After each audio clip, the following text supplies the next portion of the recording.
I am recording now. And we could basically begin. I know that Exposed Panda, she said that, hello. Exposed Panda, she said that basically she wanted you guys to send in some sort of VODs, just like 2 rounds max or anything like that. So we're going to go over that. Once I'm going over it here, let me pull up my Epic pen. I can share my screen here too. So you guys can go ahead and see. And basically, I'm just going to go over anything that went wrong, what could have been played better, and then we'll go over some questions in between as well. Sounds good to me. Okay, so starting off this round, let's see, we're on Fracture, and we got, let's actually talk about the team comp first. So I'm not sure if this is ranked, unrated, or anything like that. Obviously we're playing against Triple Duelists, which is a little bit funky. They don't have any smokes whatsoever. This team, on the other hand, right here on our team, it looks really good, right? Because we always want to have at least a smoke sentinel. Typically we would want to have an initiator too, and I'm not sure if any of you guys play Breach, but on Fracture specifically, Breach is very, very good. He's super strong, especially because a lot of people play KJ on Fracture. So moving in here, one thing I would say that's going too quickly is it would be all right if it was Brim smoking here, actually, because you guys know Brim smokes last the longest, right, out of all the controllers in the game. And they've updated it so that Omen smokes and Brim smokes are almost immediate. Like the fact that they knew straight out and go directly towards there. If you look at the timing that whoever sent this in, they smoked out immediately off rip. And look how far how far back we are on the barriers. And by the time we actually start executing sight, the smokes are gonna become null. Okay, and so we're pushing in here. Oh my gosh, they are zooming straight in. Okay. So Baguette was trying to get a fast plant onto site, which is perfectly fine. However, I'll talk about this round afterwards. Let's see. So they have Spectres. We're saving here. Got 2 really good opening picks. However, we are exposed here for a bit. Smoking again. Great job. And they died in the open. Okay, so the first thing that I would say here is we very, very much have the advantage, right? Especially when we have smokes on our team and they don't have any smokes. We have an Omen smoke, they don't have anything. The reason why there are metas that exist and the reason why every team comp, you almost always see at least one controller or double controller, something like that, and you don't see a lot of triple duelists, is because duelists, what do? They're very good at pushing out, they're very good at creating space. However, they're not good at stalling, right? Because for all of you Viper mains out there, all of you guys, like I am a hardcore like controller one trick, but you guys know how well you could stall, right? Like whether you're Sage, whether you're playing like other Sentinels, or you're playing controller, you have your mollies, you have slows, you have so much ability to stall. However, let's look at this team comp here. What do they really have? They have some blinds, right? Well, not even some, 4 of them have blinds. So they have a lot of blind potential, but more than likely, they don't have that much stalling capability except maybe KJ's alarm bot and mollies. But that's pretty much it, right? So what this person did here, she had a great idea of running it down. If you guys just take sight together constantly, either let them push into you because they're triple duelists and they're going to play extremely aggressive, or you push into them, right? And so they made the decision to take site quickly. Let's get bomb down. That's our first priority. However, I would say we really need to slow this down. And who here is a controller main? You guys could, if you could just say like, if anybody here is a controller main by any chance. Yo, I'm a controller main. Okay, and so the whole idea, and if you guys, I highly suggest, if this is your first FPS, I would suggest, or if you want to really, really like grow and learn and be a better player, I want you guys to start learning different roles too, because I know it's really scary. Because even for me, I used to be a controller one trick. I only knew how to play Brim and Omen. That was basically it, and Raze. But at that point, I realized that my skill level was kind of stagnating. It wasn't. It was going up very, very slowly, as I was learning the game more. However, the best way to really learn game sense and to understand and empathize with other roles is to play those other roles, right? And if any of you guys ever want to play controller, I want you to think about the way that you smoke, because this smoke here this smoke right here can actually potentially help her team. We saw that, I believe it was Sky that was in tower, or somebody was in tower. These types of smokes, unless you are going for a cheesy plant, I would highly suggest you don't do these types of smokes, just because we can prioritize smoking maybe right here, and that's a wide smoke, canteen, and then Gen right here. Because have you guys ever seen, I'm sure you guys have seen a lot on Fracture, a lot of Vipers, right? And how does Viper wall for sight? Probably like straight across here or straight across here, something like that, right? And so I want you to think of, because we are shifting over from, this is a completely different meta now. Things are very much changing very quickly, because this was one of the biggest patches that we've seen probably, right? And we have seen Viper and Astra constantly throughout the past few acts. However, since we are shifting, we need to get used to only having 2, maybe 3 smokes on Brim. And the way I want you guys to split the site in half, especially when you are attacking, is to think about it this way. Valorant is just a game of chess. It is just all about map control, right? And if we are attackers, we do not want to limit ourselves on our site that we are attacking. And what I mean by that is, I'll show you guys on different maps too once we go over the other VODs. But let's see here. So we are taking 4 this way, we're taking 1 this way, right? And we're gonna pinch onto site together. However, if we're smoking this part off right here, and we're smoking wherever else she smoked, I think they smoked right here, something like that, you can give so much control to their teammates, because it gives them room to weasel through right here and to hide in that smoke and pick you guys off one by one. Does that make sense? Like, they could play around that smoke that you actually gave them. However, if you smoke here, smoke right here, it gives us the opportunity to make them afraid. Because these people, Gen, if they're smoked off, they're more than likely not going to push through it unless they flash through it or something. And if we don't smoke here, it gives us the opportunity for KJ to lurk up, get that pick while we pinch onto site right here. I know we were going for a cheesy smoke or a cheesy fast play here, but in the future, if you guys think about it, I'll show you guys on the other maps too. We want to get as much control as we can. And I don't want us to get into the habit of smoking the sites incorrectly. And I'll show you guys moving forward. But that is it for this one. Like I said right here, this person is taking very quickly. And that is okay, as because I'm sure you guys have all solo queued, duo queued, whatever, and you've had duelists that don't do anything. You have duelists that do not push in, and that's okay for you to take that initiative. But I want you to also be wary of, look at this. So they blinded, they're pushing in alone completely. They have nobody here to trade them, right? No matter who you play, no matter what role you play, you have to make sure that you are keeping, like, glancing every now and then on the map, or you are aware of your teammates and you have that spacing, because if anything happened to them right here, if somebody peeked them from right here or from green box right here, if they swung them from sight, they're not tradable. The only place they are tradable from is this angle where Jet could have seen her right there. But anywhere else, the moment you die, you drop bomb, and they have that angle on you guys, and there's nobody to trade you. So let's see. But we did have pistols here, and they did have specters and guns. So this is really, really scary. Your KJ didn't walk up to you. So now look at how much map control we gave up, because now we're all right here. We have sight.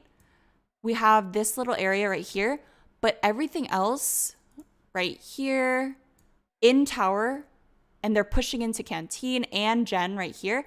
This is all given up. We gave it up completely because of the way that we smoked.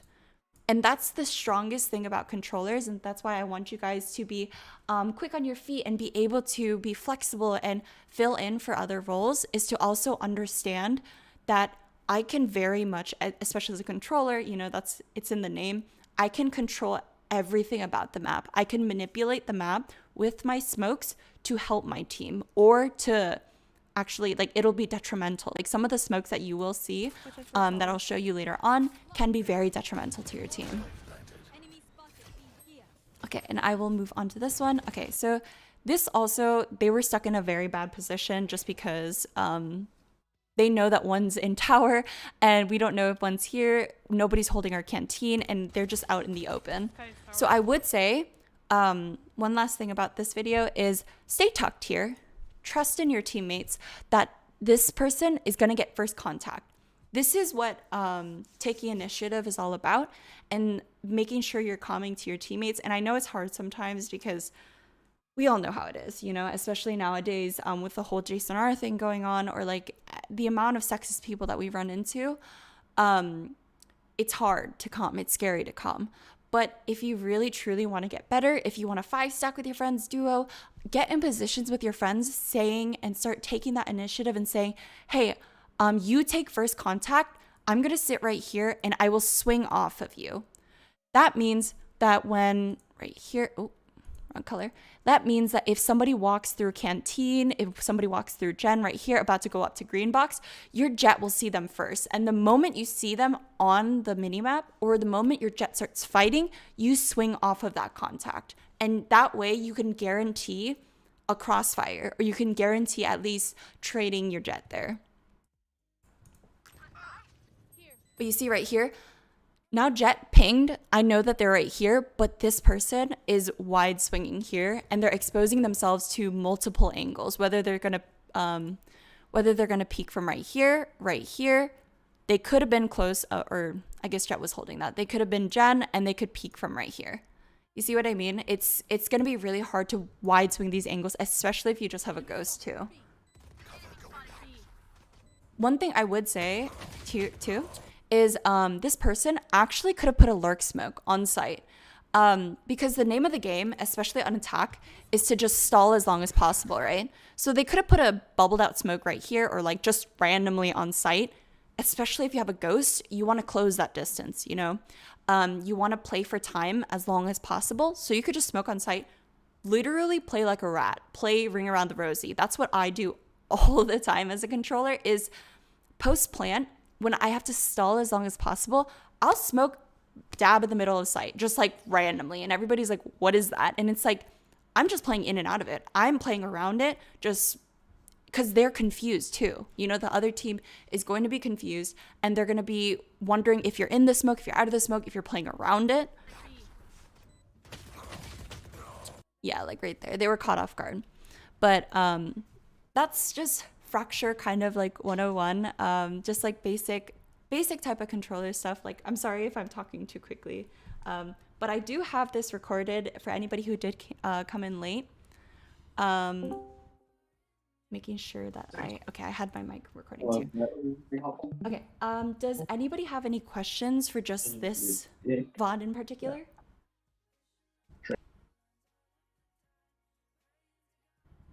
No. If not, we could move on to the next one, and then we could also ask like any questions in chat that I could go over after. Okay, so I'll go over this one as well. I kind of want to just play with you and go for Oh my gosh, I thought one of you guys were talking. Okay, let's see. Like what they're doing. Yeah, let's see, on Breeze. Anybody here not like Breeze? Any of you guys? Doesn't it rely on a lot of like hall control? Yes. So Breeze very much is just, it's either roll or get rolled for the most part. Yeah. I very much have that experience all the time where sometimes teams will just bull 5 hit roll constantly, and it's hard. It's very overwhelming to take that on, or it's just all brain, no aim, or all aim, no brain, actually, on this map in particular. It very much relies on aim and trading off of your teammates. So it is really hard. And typically people who like Breeze and Icebox, they kind of go hand in hand, and people who like Bind or Split or, you know, even maybe Haven, those kind of go hand in hand because people usually like playing off their util, or they like just far range like aim duels, you know? Okay, so let's see. For this round, we have a full buy, and Jet is just spotting mid, spotting... Let's see, they're going to be spotting halls right here. They don't see anything, and we're fully rotating towards mid and B. Okay, and we aren't sure if they're actually tunnel here because Jet gave it up for a bit. They called it out.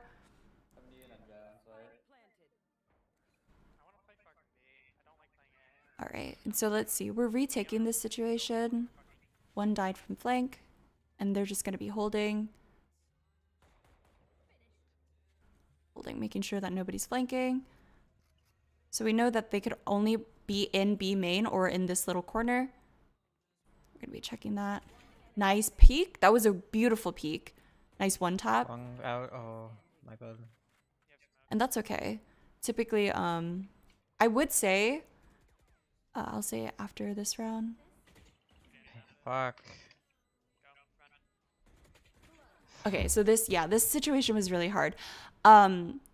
I would say in that situation, your KJ probably shouldn't have stuck that, or they should have at least tapped that, and you could smoke them off at that point if they are going to stick it. You run up and smoke them off. However, something I actually wanted to go just play with see in the beginning here is something if you take away anything from this entire lesson, I would love for you guys to write this part down, or just make a little note of this.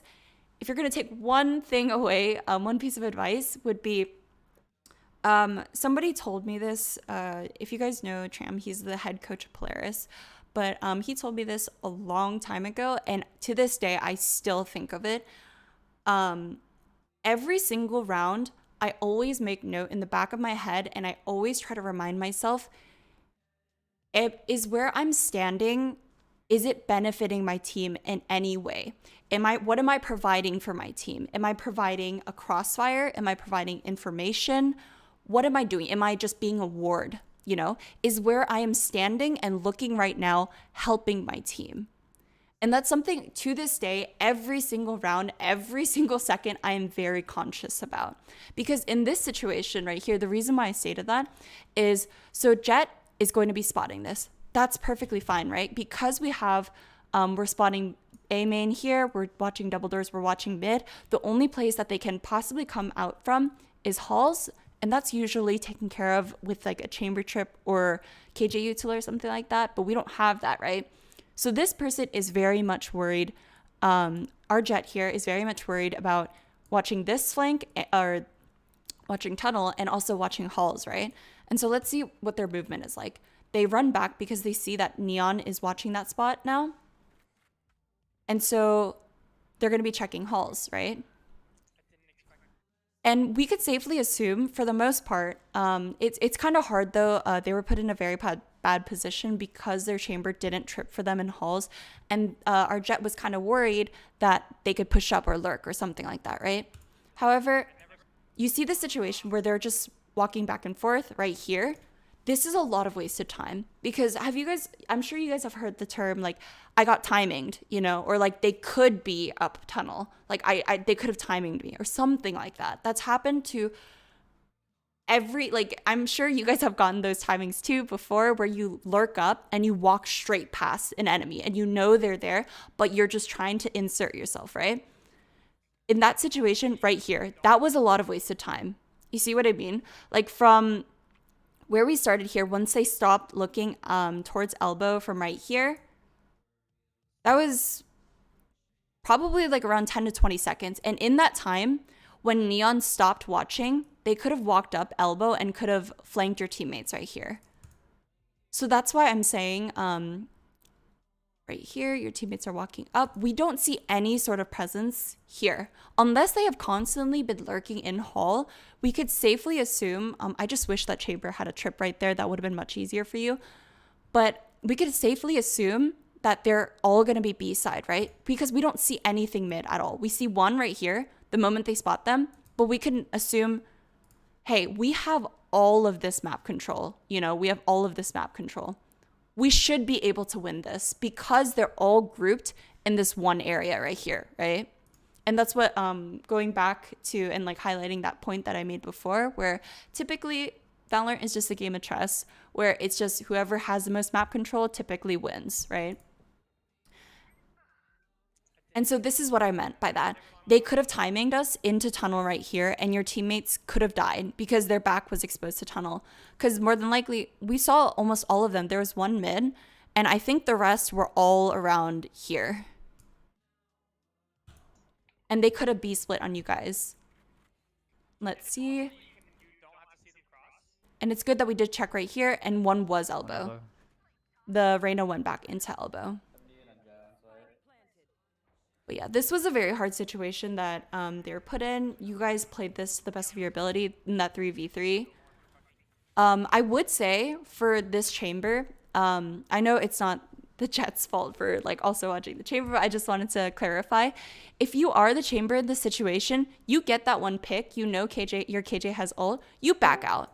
You just try to stall as long as possible and just wait until your KJ pops ult. And you get that pick, that's all you needed. Because at that point, remember, like I said before, here, let's see. If this chamber stopped peeking, more than likely you would have won the round. Because right here, you gave them that one thing that they needed. You gave them that one win condition, because if this chamber stayed right here, or if they push back right here, where does the other team have to go? They are forced into this corner where they're exposed from tunnel, they're exposed from, if you guys peek half wall, or they have to push all the way back into B main, right? And so that's why I'm saying the moment you get that pick in window, you get out and you just hold and you wait for them to funnel into you. Because at that point, they're sprinting. They're terrified that you are going to be flanked. They don't know if you're sitting right here, if you're going to be re-peeking window, and they're just going to be having their backs turned. But the moment that they get that pick on you, they have that sense of security. They have that sense of, okay, we're fine. It's a 3v2. We could run back into B main because it's planted for us. And you see right here, okay, the only thing I would say about this is your Jett, this Jett played this extremely well. However, the KJ right here, what they should have done, instead of going this way, splitting up, why would we split up in this situation? You know what I mean? Like, I want you guys to take this away too. Whenever you're in a 2vx, you're in a 3vx or something like that, play together. Play to your strengths, play for trades, because this is really scary. The moment that we start taking 1v1s and we start swinging out, peeking different angles and not being able to trade each other, that's how we lose rounds. Because I genuinely believe that if your KJ, the Jett right here, did an amazing swing. This was beautiful. The way that you just jiggled that, you got your crosshair placement right in place and then jiggled, one tapped. Perfect. Absolutely flawless. And let's see. They're holding in this situation. KJ shouldn't have stuck that bomb. If you guys went in together, you guys could have smoked, or you could have smoked here and could have tapped bomb, or could have gotten half the moment that they were smoked off. Make sure that we are utilizing all of our util too. I'm not saying to util dump and kind of forget about aiming or anything like that, but one of the strongest util that Jett has are her smokes. The fact that you could instantly drop them, you don't have to pull out a tablet or go into astral form or anything, you just chuck them. And so in this instance, I think the moment your teammate taps bomb, you insta smoke here, or you insta smoke or you insta smoke over and then smoke your teammate off. It's one or the other. The moment your teammate taps a bomb, that should be your very first instinct as a Jett. One out. Oh my god. But yeah, let's see here. There wasn't much we could do in this situation because Chamber just had the upper hand. Fuck. That was a nice try. But one other small thing here, I would say, this is just very, very nitpicky. Something I taught myself, or not taught myself, but I try to remind myself is, you see how right here, okay. So the reason Jet got off bomb was because they saw them cross over this way, right? They saw them cross over this way. And so I would say when you are, I'm sure you guys have been caught in this situation where it's a 1v1, right? And you have to defuse the bomb. And you have to like either fake or you have to just stick it and you just have to ninja, you know? But I would say here, we knew that he went left side. And so what do? You let go of bomb and you hold right. You hold wide, because the only reason why is you see how Jet pathed to the left here? And now Chamber just had to jiggle slightly and knew that they were off the bomb and then went immediately back into hiding. So the reason why I say right here, about to get half, you see them cross over to the left. Instead of going this way, you path this way. And the moment they try jiggling to see if you are sticking, you have more time to get that kill, because he's going to be swinging wide too to check the bomb. If that makes sense. It goes for pretty much anything. Whenever bomb is planted, and I'll probably show you guys like an example on bind or something. If bomb is planted front truck, either you could sit there, crouch, and just hold that one angle you know they're at, or you hold the wide angle. So they have to get some sort of info on you, right? Because they're scared that you're sticking it. So they either jiggle peek you or they wide swing you or something, and you'll give yourself more time and you'll catch them off guard if you hold wide. Okay, but let's see. Let's go on to the next round. That was a really great try, though. There's not much you could do in that situation because everything was kind of against Jet, like in Jet's favor, just because if any of you are gonna play, I really like how KJ's putting their util here now. But typically, if you play Chamber on Breeze or any map, make sure you put your alarm bots down to really help your teammates so you don't have to watch a certain area. That's the greatest thing about Chamber, right? That's why we're seeing him so much recently, is the fact that he could put a trip down and be on the opposite side of the map and it won't go offline. Okay, so let's see here. We got a double sentinel set up right here on A site, and let's just watch what happens. Oh, I think that was a chest shot. Oh, that was a crisp shot. Oh my gosh. One thing I really appreciate about this Jet is the fact that they are very much taking their time to line up that headshot or line up that shot instead of just panic shooting. Because I don't know how to use the Marshall, I'm gonna be honest, and I panic shoot or I panic no scope because I don't know what I'm doing. Gotta play for that. Go through mid doors, I guess. Okay, and so let's see. I guess the Jet wants to peek from mid doors, or Dash on we site. have info that Jet dashed onto site. And so I'm assuming, yeah, they're taking the high ground, making sure they're not pushing halls. This is really great. Like what the Jet is doing right here, they're working with what they have, which is just a Marshall and just trying to get some information, right? Making sure, okay, now we see both on site. And that's why Jet jumps down. That was perfect. The movement there, ooh, that was a beautiful shot too. Really, really strong and great round from the Jet. Is Ali Poo here? The person who submitted this? Do you guys know? If not, kudos to them. This was a beautiful round, and those Marshall like went to, I don't even know how to do that, man. Like that was really, really strong. The fact that they very much took their time, and I'm sure you guys could see that movement. They were keeping an eye on the map. I'm sure you guys could tell. They saw Jet dash in, but we had no information on Chamber. That's another thing to write down if you guys want to improve your comms, is make sure you're calling out individual agents. That's something that my team actually works on, is calling out, we spotted Neon, like where's KJ? KJ's unknown. That's something we always, especially in Immortal lobbies too, something people always calm. Chamber's unknown, haven't seen him. Or like Jet, KJ, Neon's here. You need to start being more specific with your comms, and that will very much help your team. Or even something small like Omen already used his blind. Omen has no blind here. Sky has no blind. Something like that. Just so you don't have to play anti-flash, or sometimes you could play those one and dones because you know they don't have blind. That's just like one small, oh, sorry about my recommended.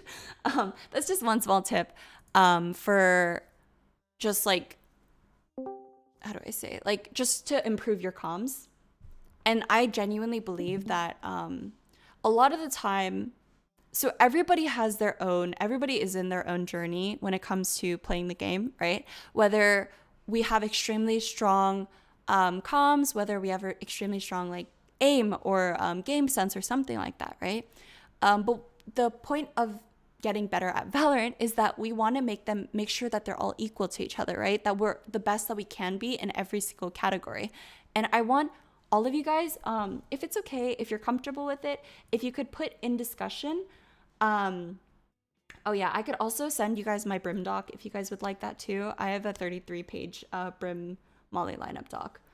But if you guys could put in the discussion chat underneath the learning program, if you could put like what you think your strongest suit is and what you think your weakest suit is. Because for me personally, my strongest for the longest time was probably my game sense, and my weakest was probably my aim. And it's funny because like one of my best friends, he is Radiant, right? But he was known as the whiffer in our entire group. His name is Raging Asian. His name's Tony. But he hit Radiant because he's so incredibly smart and he knows the game so well. But he whiffs like there's no tomorrow. Like he panic whiffs all the time, panic sprays. And that's something I do too. And that's truly the only reason why I think I hit Immortal ever, was purely because like I understood the game, you know, and I would play smarter and not like really focus on my aim that much, which was a detriment to me because now I'm kind of playing catch up and I'm trying to bring my aim up to the same level as my game sense in that sense. Okay, and yeah, we could talk about this after, but we could look at this clip and then we could talk about what everybody's strong and weak suit is. All right, and so let's see. We're holding aiming really high here. Was it for, I don't know if it was for any sort of util, maybe a Reyna blind. Okay, and let's see, they're holding up. We got flashed. So this team comp, they don't have any smokes, and we just have a Viper here. They're just gonna be sitting. Let's see. Oh my gosh, you are absolutely ballsy for getting that. That was a really great pick. You're taking that initiative, which is really great. Nice pick too. Oh my gosh, you instantly flicked up to her head. Okay, and let's see, we're creating space here. Broke the trip. Really good job breaking that trip because it makes him panic here, and that's okay. So I know I talked over that, sorry about that. But whether that was intentional or not, I know you ran straight into it, but what Sage is doing here that is really, really great is they're creating pressure and creating a lot of space into heaven here, right?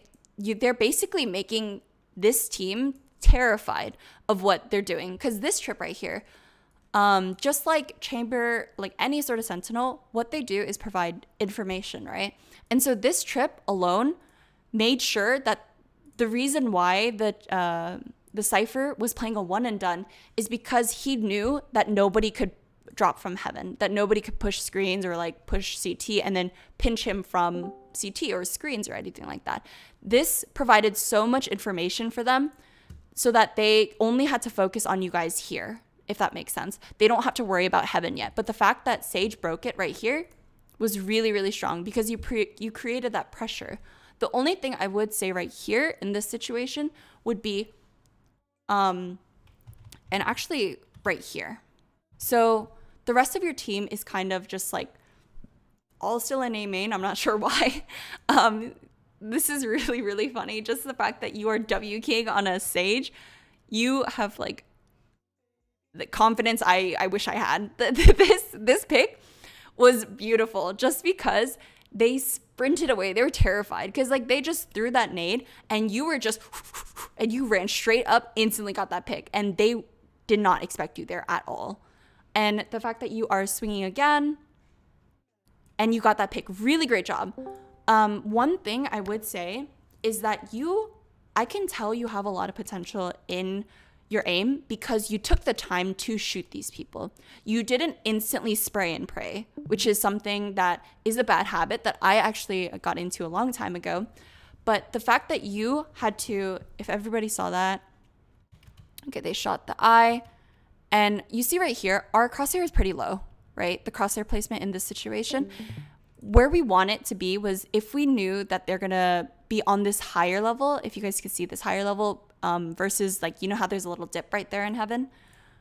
We're aiming a little bit low, but the fact that you flick over to her head, if your crosshair was there already, like at that head level, I'm sure it would have been an easier task for you, if that makes sense. Because the whole point of Valorant and having a crosshair placement in the right place is all you need to do is click, because you make it easier for yourself. The fact that you got that flick is what's incredible. You literally flick one tapped her. You know, that was an amazing shot. And let's see, your crosshair was actually right on her when you strafed away. One critique I would say in this instance is you push up here, we got another pick, we're getting the ball rolling. The moment you get tagged here and you break that, I think you stop, back up, take your time, because we still have a lot of time left. And I know sometimes, I don't know if you guys have heard like the term, I think it's a new term, correct me if I'm wrong, if I'm using it incorrectly, but overheating, it's when you get that ball rolling and you start like panicking because you're overheating and you're just constantly going for more, or like running in, and you just start spraying and panicking and you have like a lot of stress and anxiety, you know? At this point, I want you guys, once you are getting those picks and you realize that you're, like when you're getting really overwhelmed, take a step back.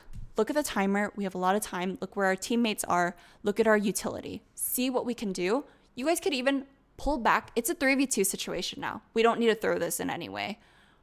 Pull back, cut noise, and just sit there for a bit. Regain. We have res too, so we could have gone back to res any of your teammates to make this to guarantee the round, if that makes sense.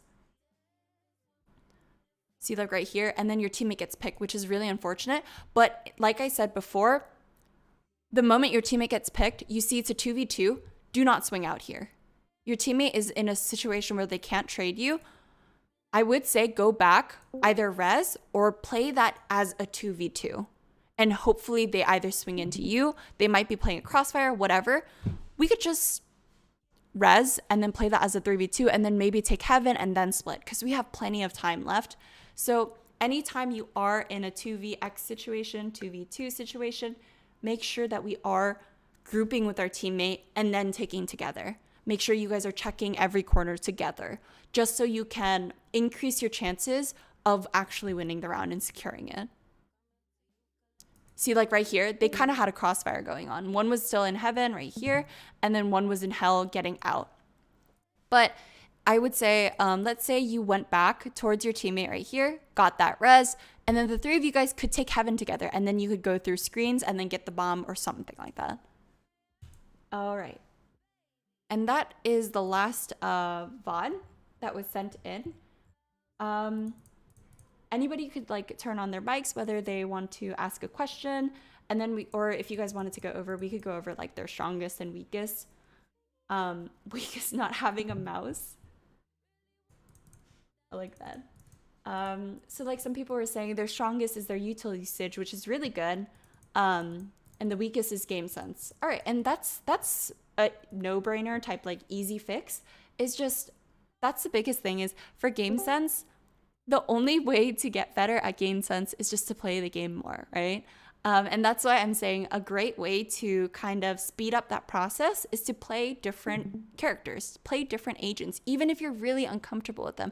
I started playing Breach again, and I haven't played Breach since beta, but it's helping me understand the game more, genuinely. Like, it's helping me understand positioning. This, because I am in the head of Breach now, I understand the places where if I was playing against a Breach, I understand where he would stun, where he would ult. So oh, I see the enemy breach has ult, I'm not going to play in this situation. I'm not going to play in a one and done or anything like that.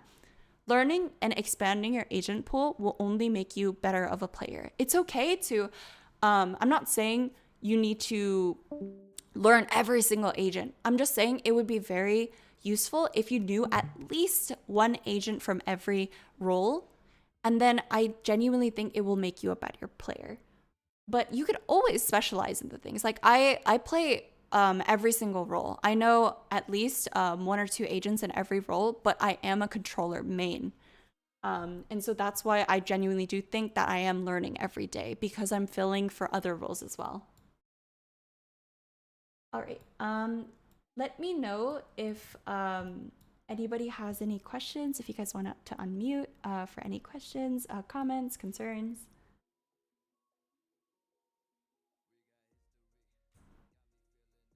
And if you are too nervous to like ask anything too, you could write it in chat and I could answer it as well.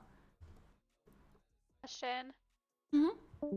So how long would you say it took you to like get a good like basis of what you want to do in the game? Like I literally have only been playing for like 2 days, so I really have like no idea what's going on. I feel like I'm just like wandering around all the time and praying for the best.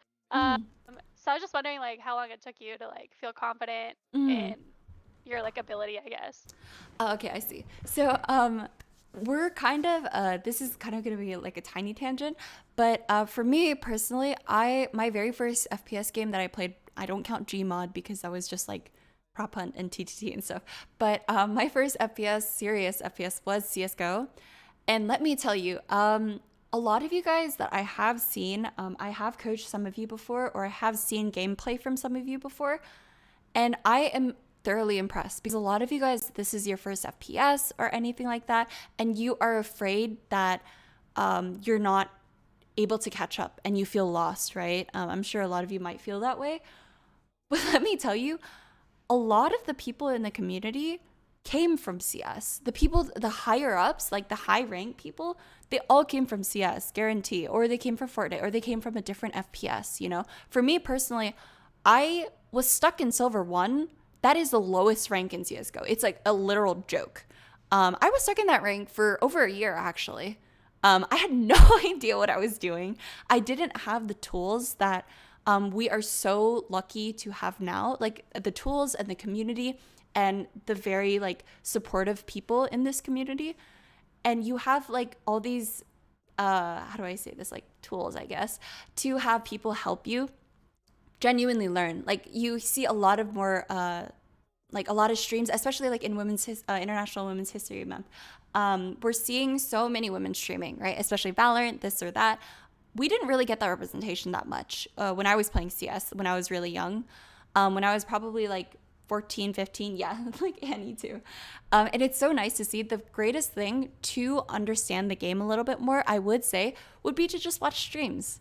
Definitely, yeah, still play and just have fun with your friends and unrated and like try to learn the game. But watching streams could be a great passive way of understanding, oh, so this person is pathing this way. They're using their util this way. I didn't really have that much representation, and I'm sure a lot of the girls who did grow up in the CS community didn't have that much, you know? So I think that you could learn very quickly, because I know what that feeling of just wandering around. I'm like, what do I buy? Like, how do I buy a gun? And they're like, press B, and like just choose armor and choose this. And I'm like, I don't know what I'm doing, you know? But it is a learning process. It's just like picking up any other hobby. You're going to be completely lost, and you're going to be surrounded by people who will support you and will always be there to just bring you up and help you learn. Thanks. I really appreciate it. Of course. All right. So let me see. Somebody asked, Katie, can you go over utility usage if you already haven't? I think a lot of people struggle with the timing of utility. Okay, so for utility usage, I would say, how do I explain this? I'm not saying that you guys should dump your utility by any means. When I say this, so the whole point of having utility is to enhance your gameplay, right? And I know that whole meme, like, you know, utility doesn't kill, abilities don't kill, right? But they do. And the point of our utility is to make sure that we're clearing, right? We're clearing areas that people could be playing one and dones, and that's why we have flashes, we have alarm bots, we have this or that, right? And my whole thought process behind that, it's very different. It might be different from other people, but I would rather you use your utility and have to rebuy it every round than for you to not use anything and we just die in a one and done. And what I mean by that is I'm not saying to dump it anywhere. I'm saying use it wisely. Understand that, hey, they could be in this corner. I'm going to molly it off just to check, and we hold while it's mollied off. Or I'm going to flash around this corner. Let's see if they're actually there, Just stuff like that where I would much rather lose a piece of util, lose a few $100s than lose an entire body. Like lose an entire teammate or die, and you have full utility.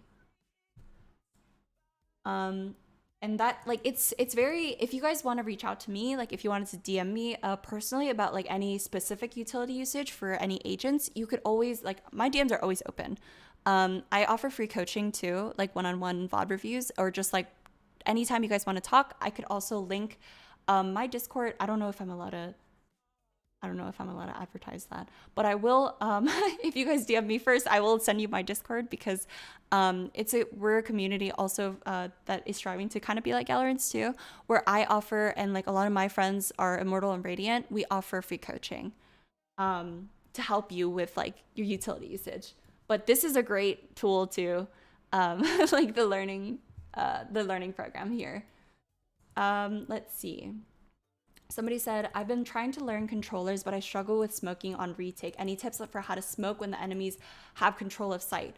Probably map dependent. This is very true. Let me pull up fallow plant. For example, okay, there we go. Can anybody just name me a map? Split. Thank you, Annie. Okay, split. Create, let's see this. Let's pull up split. Let's say that we are retaking B, right? And probably like the best smokers right now for this map, unless you're playing double controller, would be to play Brim or to play Omen, right? And let's say that you're just retaking from heaven, and let's say you have a teammate like here, maybe a teammate here, another teammate right here, something like that, right? The best way for that I use my smokes for retake, I typically at least have one on Brim. I might have two, but if I just have one smoke, and this is the control we have. So again, this is like another example of control where we only have this information, right? We only have this, and they have the rest of all of this, right? We don't know if they're B main or not. So to limit those types of like making sure that they can't swing you from everywhere else, what I typically do is I just smoke this off for our retakes, just to make sure like they have to fully swing out of smoke in order to see you, And Brim smokes last for so long, it's super nice. And that way when we flood through, we could be holding this for your teammates, and then everybody could jump down and like you guys clear all of sight together. But this is still going to be smoked off in case you wanted to stick the bomb. They have to flood out one by one. And I know a lot of people typically like playing in B main post plant. Same goes for A. I would say, like, let's say we're retaking like this. First, a very important thing too. I actually don't really smoke A when we're retaking that much, because typically my team, we make sure we clear heaven and then we push down ramp like this, and then we push in together like this. But if you don't have time to clear ramp, same goes, just right here, just in the main, so that when your teammates they peek screen, there's one less angle they have to worry about. Where if an enemy's sitting right here, if the smoke wasn't there, they could peek him from there, they could peek him from hell, from every angle, right? But that's pretty much like my type of thing that I do. Same goes for if I'm retaking B. I typically just put my smokes long and hookah. You don't want to do smokes like, on site or anything like that, because you don't want to limit your options, because they could play in those smokes. And then, did I miss any? But yeah, if you, Spritz, if you wanted to reach out to me on specific sites that you needed help with, feel free to. Let's see. I love the Omen buffs though. Yeah, it's really nice. Can you be a good duelist with bad aim? Absolutely. Absolutely. Especially notoriously Raze, right? Raze might, like a lot of Raze players, me included, I don't have the greatest of aim. I'm working on that, you know? But a lot of Razes I know, a lot of my friends who do play her, they don't have the greatest of aim either because they do crutch hunter util because she is one of the few agents where her entire kit is just damage, damage, damage, you know? And that's perfectly okay because a lot of the time, Raze relies on her satchels. That is one of her greatest abilities, you know, is double satcheling in with the judge and just spray, spray, spray. Or double satchel in, run and gun with the Spectre or with the Phantom or something like that. You don't have to have perfect, great aim when you're playing a duelist because you are the first person. Like typically, this might be wrong, but I believe Razes usually have lower headshot percentages than a lot of other duelists, but Jet goes to, let's say that we're playing B like this, right? Your job is as Jet, smoke dash on his site, right? And then Ray's probably double satcheling out and she's helping on site. You guys are taking that first contact. You don't have time, like let's say your chamber's holding right here and they're probably holding one angle stagnant. They're just sitting still, you know? They are more likely to get that headshot and get that one tap because they're just holding still. You guys are the ones that are creating that space, rushing into sight so that the rest of your team can get in. So more than likely, it's okay if you hit body shots. It's genuinely fine. You are sprinting in. I'm not encouraging, body shots because you could always work on your aim. But you guys are always go, go, go. We're trying to take site control together. We're pushing in together. So you don't have to have the crispiest of aim. Trust me. Like that's something I learned when I was in, like me being a controller. I worked on getting higher headshot percentage than when I was a duelist because I am playing very slowly. I am very lucky that I could sit there and I could hold one angle while my teammates are just sprinting around on site, trying to clear it. So you don't have to kick yourself for that. Okay. Let's see. The next one. Oh, oopsie. Did I miss one? Yeah, it's preferred to have good aim, but you're not absolutely required. Exactly. Yeah, you could be the shotgun raise meta. I'm sure you guys have been hearing the satchels just and hearing that judge. Terrifying, especially on bind. Oh yeah, also this goes until 9 o'clock, but I am more than willing to stay after if anybody wants to talk, but you are free to leave if you guys need to. And I really appreciate you guys being here. I know I talk so much and I'm sorry about that, but this is also recorded. So I will link this afterwards. I'll upload it to YouTube and I will link it to you guys. I also have one of the lessons that I did teach about warming up in the range and also counter strafing. I will link that in here too. It is through the Galorants channel, so I could link that here. It's just unlisted, I believe. What is a one and done in this case? Oh, so sorry, that was probably before Nyx. Can you, if Nyx is here, I don't know if they're here. Yeah, can you elaborate on what you meant by that? Sorry if I breezed past that. Yeah. What I map think were we were over on a site, I think on Split, both when we were working with the last VOD and then also just in hypotheticals. Okay. What is a one and done in general if somebody else is fighting a one and done? Oh, okay. So I'm not sure if I'm getting this correctly. Please let me know if I'm getting your question wrong. But just something like, let's say, like this situation is a one and done, right? In Hell, because the whole point of a one and done is like you get one and more than likely your teammate's going to be right behind you to trade that, right? Like you run up, you get this one pick on raise, but your teammate is right behind you and they get that one pick. Same goes for like this angle right here. If you play this off angle, and team is like running up onto site, you get one, more than likely the teammate is there to trade. Is that what you were trying to ask? I'm sorry if it was like not what you were asking. I don't really know because I don't know what it was referring to. In this case, are we the Phoenix or are we the two teammates? Oh, so it's in this is a one and done, the Phoenix, where he's sitting right now. It's basically any area on the map. Typically they're going to be like hard angles, right? So like male, for example, this is a one and done because typically like you see a lot of judges play here, right?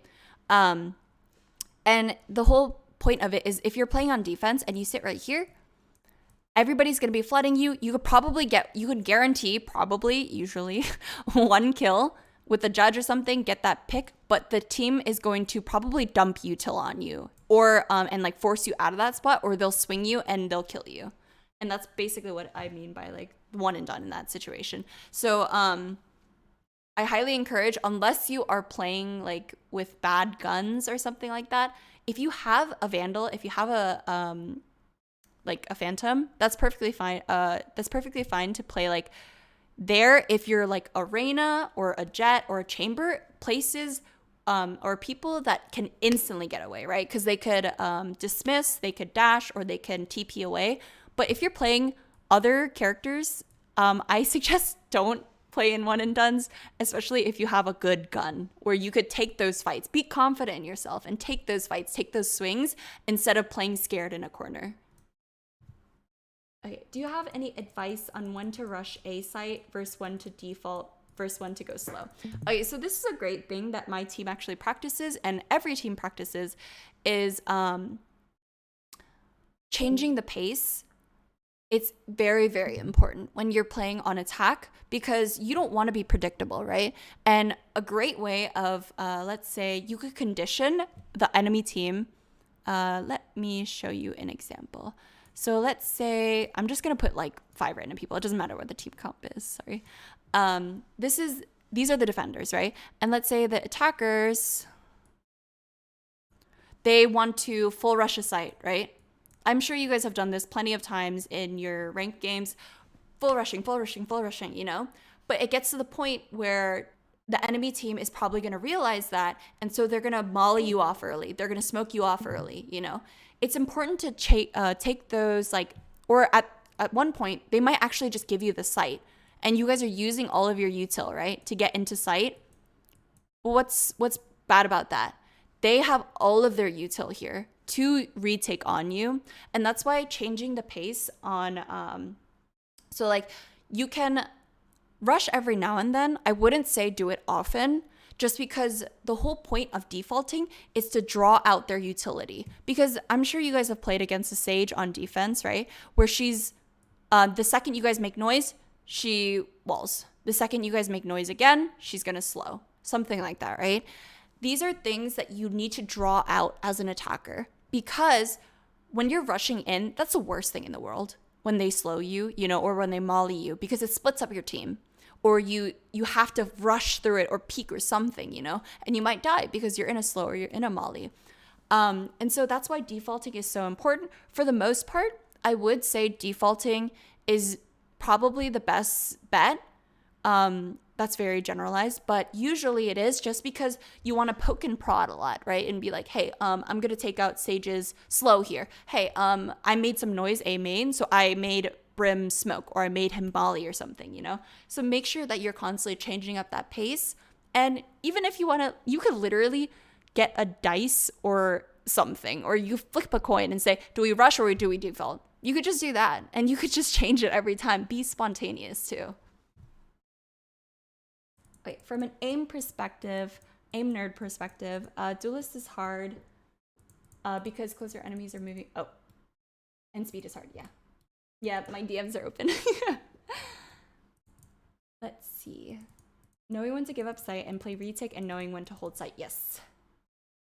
So like, knowing when to give up sight, I would say it very much depends on your teammates too. Because let's say, Split is a really, really great example of playing on defense together, because you either just, this is a good rule of thumb. I wouldn't say always do this, but a good rule of thumb on split, if you're playing A site or if you're playing B site, play together. Either you guys fight site together and hopefully like maybe a chamber trip in heaven or like an alarm button heaven or something, so that make sure nobody goes into A heaven. Play site together or play heaven together. You know, make sure you're doing that together. But the reason why I say that is if you are playing a 1-on-1, for the most part, like 9 times out of 10, you are just gonna die because there's gonna be 5 people rushing in. Unless you get the spray down of your life, I would say get out and give it up. Especially if you notice the enemy team is using so much utility. If you can safely get out, you could try to go for a pick, especially if you're a Jet, Reyna, Chamber, somebody who could TP away or get away very quickly. Go for that pick and then get out. Or try to do as much damage as you can and get out and play for that retake, you know? I'm not saying to constantly always give them that site, but if you guys have a crossfire, that's fine. Then you guys could hold that site, but you need to communicate that with your team. I don't care if it's the wrong call, but I want you guys to make that a habit and say, hey, can you swing off me? I'm gonna die here. Or just don't fight. Like, let me die here. Something like that, you know? It's like, or I'm gonna get one and I'm gonna die. Just any sort of calm to let your teammate know either to peek with you and let's play this crossfire here, you know, and you guys could crossfire, this person could walk out of smoke and you guys could crossfire that and hopefully get more than 2, right? Or let's say you're stuck in a situation where the Brim can't help you, go for that one and done. Try to get that one person, get your one, and then just die. That's perfectly fine too. But when you are getting that one, I believe in you guys. Play confidently, aim well, and try to get 2.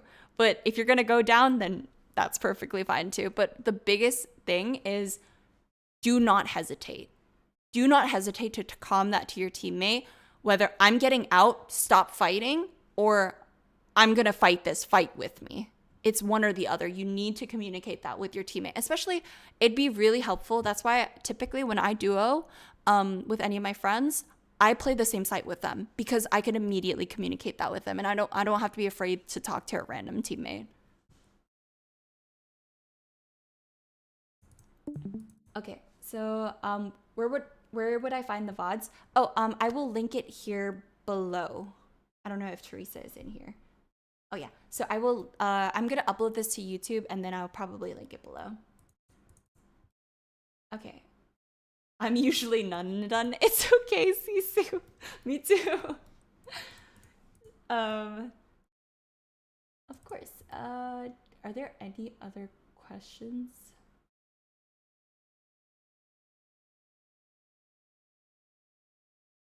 I think that should be it, right? The only time we default is when I'm in a 5-stack and we're all in call. Yeah, that's definitely true.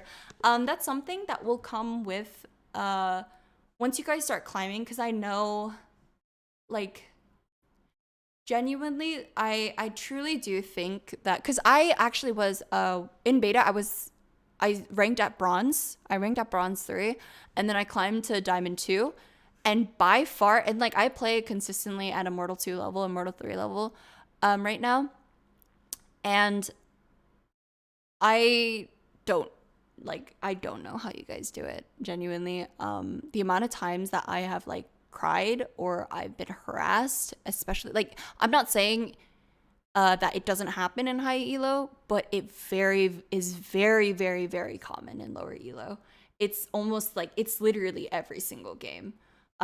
So it's hard to communicate. That's why, like, whenever I was in lower elo, I didn't comm. Anytime I play on a lower account, I don't comm because I am terrified of getting harassed. I will say though, it will get better with rank. The higher that you typically, the higher you go, you will find a little bit less of people who will harass you, which is kind of sad to say. But it doesn't happen as often, I would say, in Immortal, as it does in lower elo.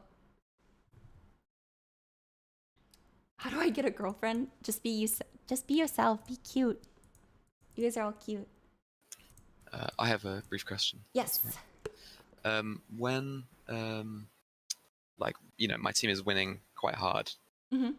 I sometimes go for plays that I wouldn't usually go for. Like my sage pulls me in CT and I hang in the corner or something. But when we're against like opponents that are much better than us in terms of aim and reflexes and stuff, I don't want to go for that because I often want to think like I want every win that we can get. Like I want to play safely. But should I change like my mental attitude with that and try to go for these riskier plays and sort of chase them off guard a little bit, or should I stick with the Oh, absolutely. So that's a big thing that actually Unbind Crouch, I shout out to them, I absolutely love them, and like us as MILFs, that's something whenever we play against high elo people, and like let's say like TSM, CLG, something like that, you are at a disadvantage, because if you are against people who are much better than you and you know that for a fact, go for stupid, risky plays, genuinely, because it's the same concept as I'm sure you guys know, like let's say on a pistol round or on saves or something like that, right? Let's say the other team has Vandals and you all have Vandals too, right? And you're defaulting, you're all just standing there and you all die, you get flawless. If you have pistols the next round because you're saving, would you default again? No. More than likely you're going to stack or you're going to all push something together. You're going to rush something, do a stupid play because you have worse guns. What do you think would be the difference between if you guys played a 5v5 Vandals v Vandals or pistols versus Vandals? It's not going to make a difference. Does that make sense? So same goes for, like, let's say if you are at a disadvantage, I like to think of it almost as if like we have pistols and we're half buying and the enemy team has Vandals in terms of skill level, right? Go for something stupid. Go for a full 5 rush. Go for cheesy plays, like do caterpillar smokes, do something, because it will help your mental too, trust me. Even if you're getting crushed that badly, when we played against like C9 White, we did stupid plays. We would literally caterpillar smoke, run through U-Haul with like frenzies, judges, and like this and that, because we were all laughing. And we got a lot of close rounds, I'll be honest, like with just doing really stupid stuff because it throws people off a lot. And you're having fun, so your mental will be much better, because when you start playing scared is when your aim starts to go downhill, when your game sense goes downhill and you start playing those one and dones. So when you notice that huge skill differential, have fun. Go double satchel judge. Go run full 5 in through your caterpillar smokes, throw every single flash possible, and then just do something, do something different. Because if nothing is working when you are trying your best, that's it. They're just the better players. So play stupid. I play for lineups. I'll actually show you guys my Brim Doc lineup. I'll send it here. But it literally says, if I know I can't win the aim duel, I'll just go for the lineups instead. Because play stupid, play smarter, don't work harder. Thank you so much. Mm-hmm.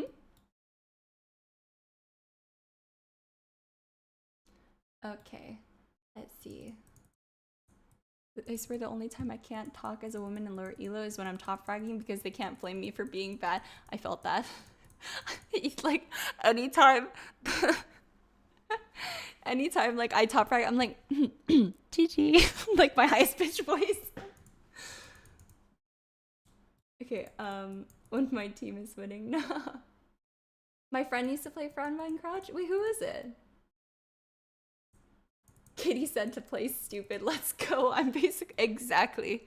Because the same thing still applies. Like, on like some of my friends, you know how those people who like Jazz Nerth, or like I know he's a really great player, but there's a lot of really cheesy, like even TikTokers, or they say like judge only to Radiant, or like this only to Radiant, but they play stupid. They play things that are unexpected and they throw you off. So that's a big reason why they're getting so many kills and they are winning, is they're going for risky, stupid plays.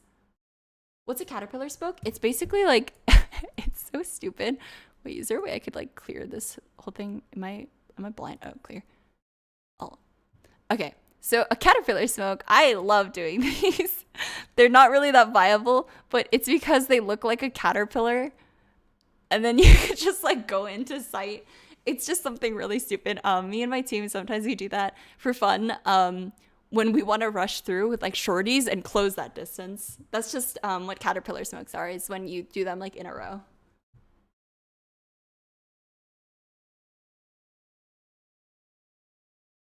Oh, Miyoka, she's a sweetheart.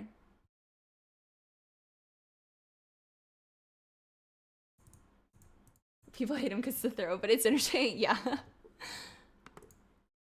Okay, but are there any other questions or comments or anything like that?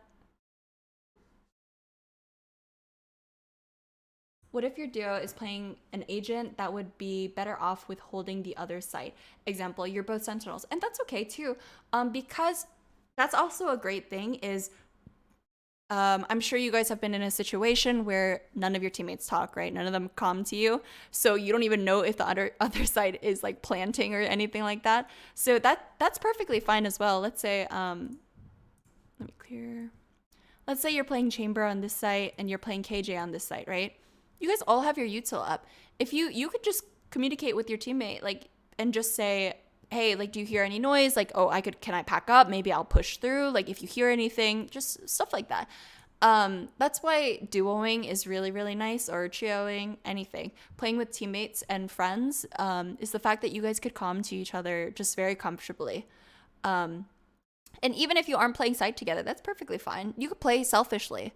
That's something I had to learn going from playing Astra for my team, where I constantly support my teammates, to trying to play solo queue. I learned to play for myself, and that's the best that you could do. Yeah, you guys could be a team player, but that will very much hold you back. I know that sounds very counterintuitive, but unless you are playing for a team, you could very much be that team player. But if you're solo queuing, you play for yourself. You play to get those kills. You play. You could still, like, obviously support your teammates, but don't prioritize it as much as helping yourself, because at the end of the day, you are playing to get better. So play selfishly. Use your util selfishly too. Who are good Sage streamers that don't play Unexpected Battle Sage? I am not 100% sure on that. I could get back to you. Because I don't really watch any Sage streamers. Sick plays Flex. Yeah. But I will get back to you on that. But for the most part, like, yeah, even like, yeah, Grim does like Battle Sage and stuff like that. I'll try to get back to you on that. Sorry about that, Nyx. When you're IGLing in a team scrim setting, when should you tell your Senti player to give sight, and when should you support them? So let's say right here, in this situation, let's say our KJ's setup is something like this, right? And then Molly and like Molly or something like that, or anything like that, right? And let's say you are up here.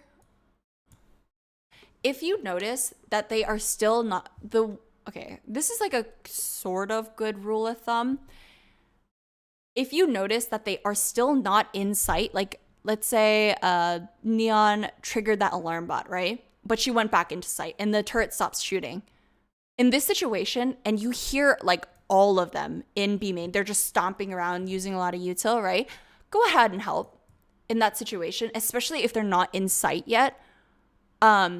But if, like, let's say your teammate is like stuck here and they're flooding through and you guys are like, wait, like, and this person is done. Like, there's no point in like trickling in that situation. It comes with like, it'll just come with time. You'll start understanding the timings more and as you keep playing those retakes. But that's my good rule of thumb is if you notice they're not on site yet, what you could do is send one person over and say, like, let's say your KJ is playing right here, right? Alarm bot went off, but they went back. You could say, hey, KJ, let's crossfire here instead, you know? Or I'll hold and crossfire right here instead. So that is still a way of helping your KJ. Or you play up rafters and like hold that for her, something like that. You don't necessarily have to be right here to help, but if the whole team is right there and your KJ is still like nobody checked her, you guys could fight that because nobody's looking at her or something like that. But it's something that comes with time and experience, you need to make on-the-fly decisions. And if you are going to commit, make sure that you guys aren't trickling in one by one when you're retaking that.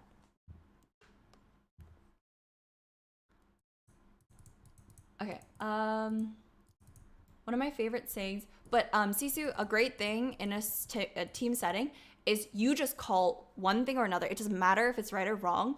You win as a that's my biggest thing. It's because I'm co-IGL for MILFs, and I will make a split decision and say, get out. I don't care. Get out. And your team will listen to you. And even if it's the quote unquote wrong decision, you win as a team, you lose as a team. I made that decision and we listen to the IGL and we get out. So it's just all about being firm and being able to make that split. Oh, we're fighting this. Get in now. Flash. Go now. Help her. Something like that. That's something Mel always tells me too. She's the main IGL.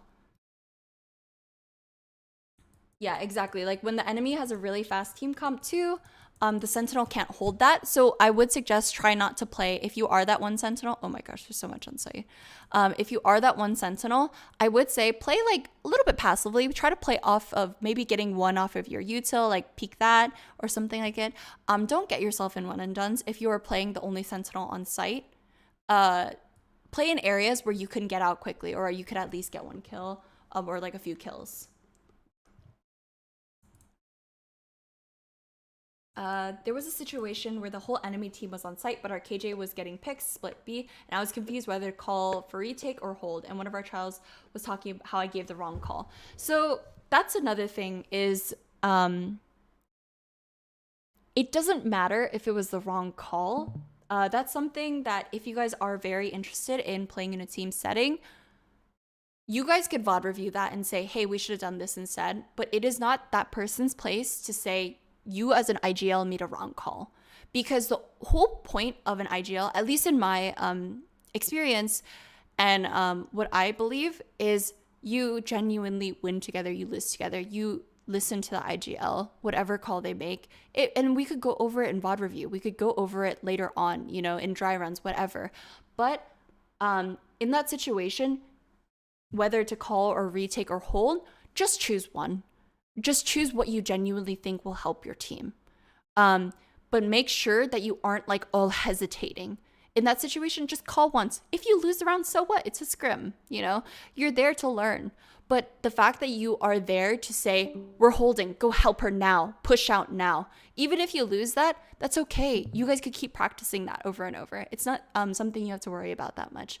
As long as you make that call, that's all that matters. And even if you make that call, you could just keep practicing that call over and over. If you guys want to keep doing that, okay, fight for it now. We're going to do that same thing next round. We're going to try to do like a fast retake. Do that now, you know?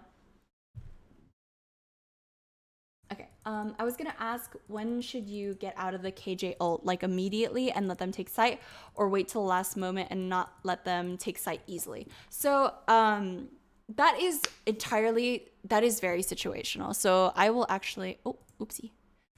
Let me clear this and I will put down a KJ ult, for example, okay? So like, let's say this KJ ulted, right, on attack, and your teammates, it depends, because typically KJ's ult when they want to take the site, right, on attack, so they aren't out yet or anything like that to plant, and typically when the ult is about to go off is when people plant, right? Is there a bomb? Oh, is usually when they plant, when the KJ util goes offline, right? And that way, that's perfectly fine. You guys give that up. If they have a lot of time and they haven't planted yet, give that up and just play it. Oh, oopsie. Just play it for retake. So you guys could all group up together or something. Oh, I put two M's. You guys could group together and then retake together with all of your util. In that situation, give it up and just retake, you know? But let's say, just like the call that I made with the IGL thing, making sure you're making those split decisions. Let's say that the KJ ulted, let's say, because sometimes, you know, KJ's ult like here or something like that. They panic ult like right here after it's like post plant. After the bomb is already planted in this specific situation, and it's somewhere like here, somewhere like back site, the moment that goes down, you guys need to push that. more than likely, because if bomb is already ticking down, you guys can't afford to wait out the ult all the way back here, right? So in that situation, you guys say, go, go, go now, rush that now. It's something that you need to take initiative and call, because the moment we start hesitating and this person's like, oh, well, I don't want to go in, then you're basically fighting that alone, or maybe with one other person. And more than likely, you're not going to win that. But if you notice that a KJ ult is like right here, this is a spammable KJ ult. You break that, you take fast, because they're all going to be scrambling. But if it's in like a bad location, you could peek it and break it. You could break it with util or anything like that. But if they're just ulting it to take sight, give it up. Let them have sight, whatever. We'll just retake it with all of our util. Make sure we're grouped so we take 5vx situation.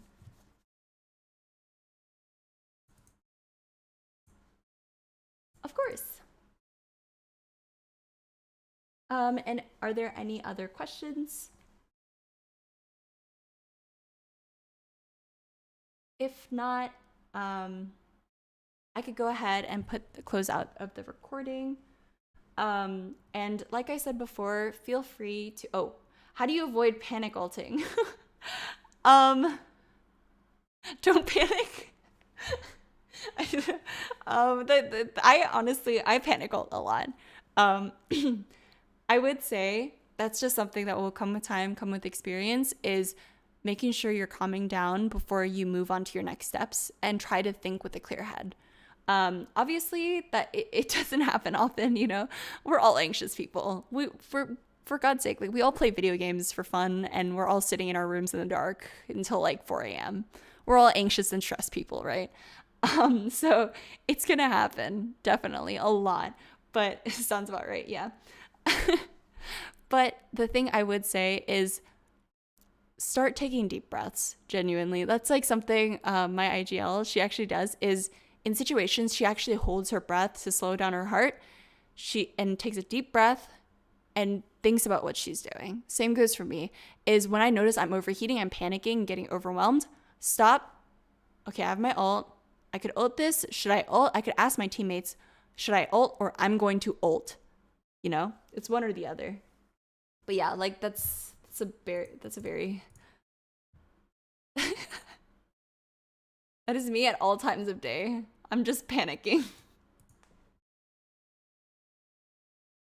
This is I love this one, this emote. Those two. That's me every time I'm playing Valorant, is I'm just panic using my util. But yeah, that's basically it. The biggest thing is make sure you're taking your time, because that's something I wish somebody could have told me way back when, is when you are shooting somebody, when you are using util, take your time. When you're playing a retake situation, take your time. Obviously, don't stall for like 10 years or anything like that, but make sure that you are thinking clearly, you're making those right decisions, you're slowing down, and you are taking those one taps. You know, you're not spraying and panicking. And it's easier said than done, right? Because I still do that, but I'm trying to lessen that, and I'm trying to make goals for myself every week at least. Hey, I want to raise my headshot percentage this week. Hey, I'm going to try to slow down this week. And make sure you hit those goals. It's something that will very much help you as a player. Of course. I get so tilted so easily when we're losing, like my body physically gives up and I can't do anything. I hate it here. And that's okay. That's another thing that I very much had to give up ties to also. And I know it's hard because some people are more naturally competitive, but I personally had to, I was getting to a point where I was getting tilted, and I would like snap at my teammates or I'd snap at my friends. And I was like, I do not like this version of myself at all. The game isn't even fun for me anymore. I don't know why I'm acting like this. And so I very much just gave up ties to ranked completely. I kind of go by this thing where it's like, I will get the rank I deserve. If I lose 10 in a row, so be it. I lose 10 in a row, but I'm going to start every game fresh and trying my absolute best and fix all the problems I had in the previous game. It's done my mental wonders, and I've played a lot better recently. And I know it's, like I said before, very much easier said than done, But as long as you're making those small goals, what matters the most, win or lose, you are becoming a better player. And you are taking those steps to have a better mental, better gameplay, better gunplay, all of that. I play duelist and that's bad because I rush out. No, that's okay. And sometimes rushing out and W key, as much as people say like, oh, like they just W key, like blah, blah, blah. It really does help with your confidence, and it helps you with your decision making very quickly. Any decision that you make, whether it's playing back, playing anchor, being your support, W keying, sprinting out, you will learn something. You will learn a new skill set every single time you make any of those decisions. Even if you're W keying, dying, W keying, dying, maybe one time out of those 5 times you die, you get a sick one tap, or you start learning positions better. I missed the lesson part. Yeah. I will. I'm recording this. Don't worry. I will upload it onto YouTube and then I'll put it in the chat. As you could tell from my clip, the second someone else takes bomb, I just sprint in and head empty. Yeah, that's okay. Like you said, you took matters into your own hands though, because your team was playing very scared, and that's okay. That you were being that aggressive take. It doesn't matter what role you were. You didn't have bomb with you, but next time you could maybe tell your teammates, hey, run up with me, or I'm going to take this. But once you get those 2 picks, you got more than enough. You could back up and you could help your team at that point.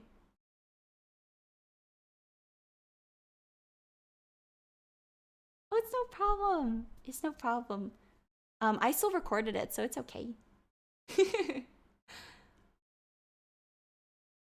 But genuinely, like I said before, I have seen a lot of you guys as players, and I know you all have that potential. I know you guys are incredible, and like every single person, no matter what, no matter if they've played like 10 million games before this, if they have 0 competitive experience, 0 like FPS or even game experience, you have that potential to very much be better as long as you make those conscious decisions to be a better player. Because if you want to play for fun and you just want to turn off your brain at the end of the day and just play for fun, that's okay too. But if you do want to learn while you are having fun, you have to make sure that you are reminding yourself, hey, maybe I'll work on my crosshair placement today. Maybe I'll work on my swings or post plant today. Something like that. Make those conscious decisions. They could be something very, very small, and just work on it day by day. And you will become a better player, because we are very, very lucky to have a community and a support system like Galorants.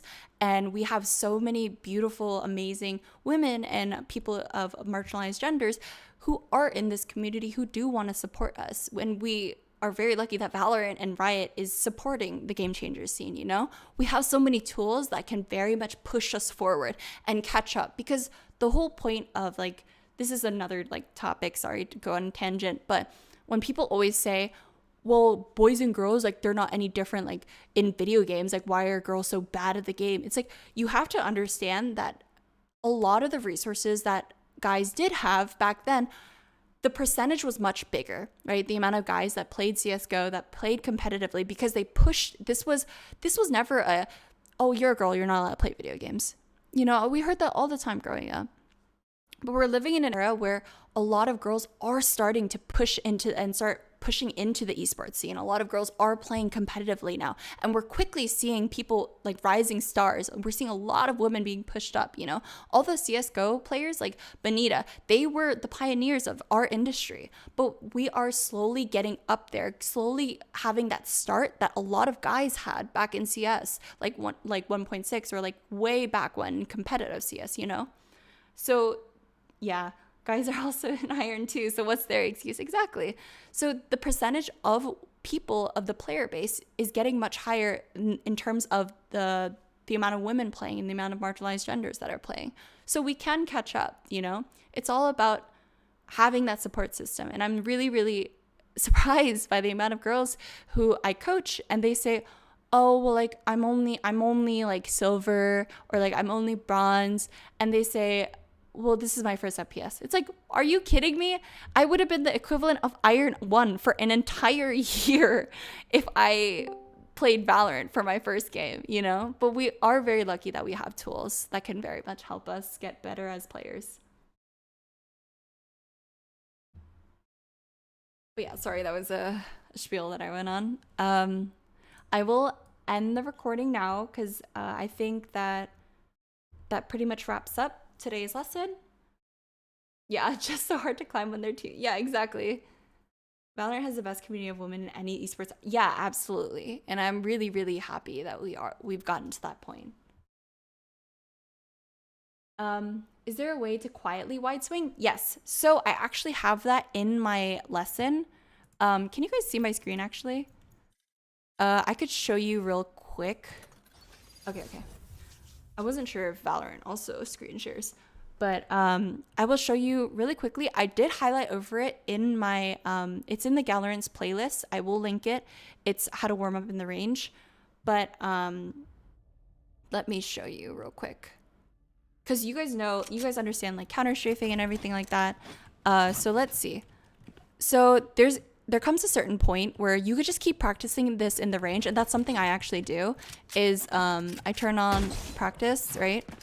And what I do is I just sidestep, constantly like this, and you start noticing and you start getting that muscle memory of silent step, right? Silent stepping.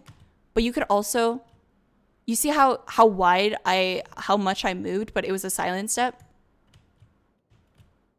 You just have to start practicing that a bit, you know what I mean? Because I will show you like what I mean around this corner. So there comes a point where you could like jiggle and you don't make that step, right? You don't hear me making a step here.